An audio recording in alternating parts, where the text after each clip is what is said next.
So this fan-made film of Power Rangers blew up, 11 million views in about 2 days, and was trending off and on Twitter for that time period as well. The executives of the Power Rangers franchise responded by making complaints to Vimeo and YouTube and ultimately having the video taken down and starting a lawsuit. I think this is absolutely BS. I mean, these guys funded this project through themselves, and at the end of the day, they're still fans making a film. And they've said time and time again that they're not doing this for any monetary gain, so I don't really understand what the discrepancy here is.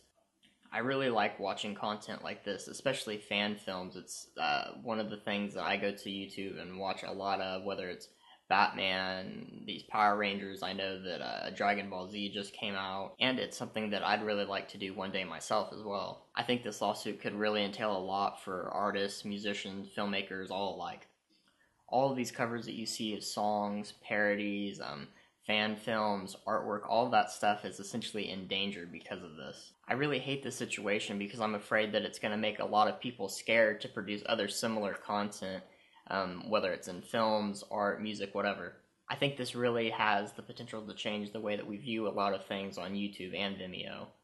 With that being said, should these content providers step up and back these guys up at all? I know that Vimeo cracked really quickly, and the Power Rangers short went from being a staff pick to all of a sudden booted off within minutes of the complaints. YouTube lasted a little bit longer, but ultimately did the same thing with kicking off the content. I don't think they really wanted to get in the middle of it, which I kind of understand, but since this is related to so much of the content that they have on their websites, I really do think that these guys should probably back them up.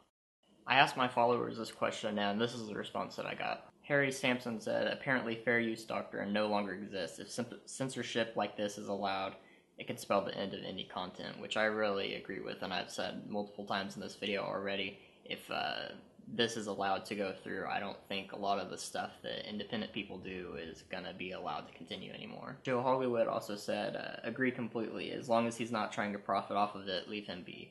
And this is, another big point. They're not profiting off of this at all.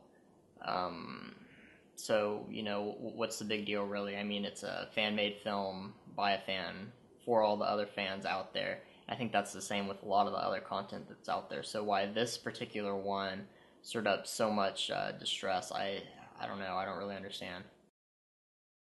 So I'm really anxious to see what happens with this. I really hope that they win the rebuttal, and I support these guys 100%.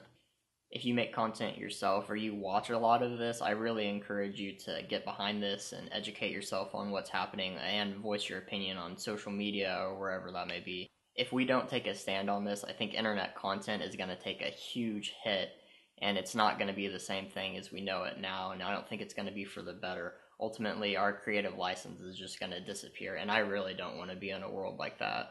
So follow me on Twitter and join the discussion. I'll put links to a couple articles and videos in the description down below so you guys can take a look at that. Thanks.